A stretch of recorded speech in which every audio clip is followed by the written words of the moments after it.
Hello everybody. How are you today? This is the second part of our course. We will talk about the dataset and their features and label. If you are interested to learn about machine and deep learning and AI, subscribe to the channel and watch the videos. A dataset is a structured data collection representing a specific problem or domain. It consists of individual data points containing information about a particular observation.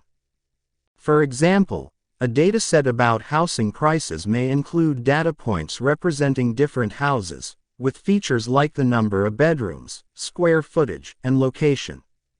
Another example is a dataset of customer information for an e-commerce website, including features such as age, gender, purchase history, and browsing behavior. Datasets provide the foundation for machine learning and data analysis, allowing us to build models, make predictions, and gain insights in various fields like real estate, e-commerce, and more.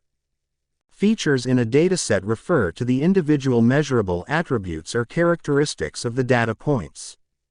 They represent the different variables or factors that provide information about each instance in the dataset.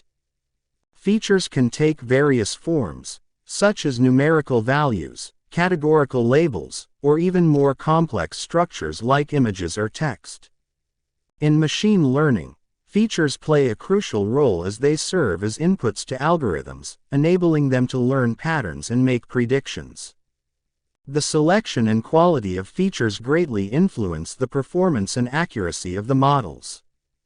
Effective feature engineering involves identifying and extracting relevant information from the data, transforming it into a suitable representation, and ensuring that it captures the underlying patterns or relationships.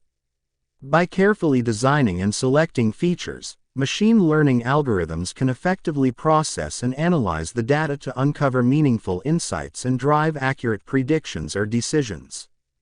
A dataset also often includes a target variable or label, which represents the desired output or response for supervised learning tasks. For instance, in the housing price dataset, the target variable could be the actual sale price of each house. The presence of target variables enables the training of machine learning models to predict or classify new, unseen instances based on the provided labeled examples. Thanks for watching, and please like and subscribe for more information on machine learning, and stay tuned for the next part.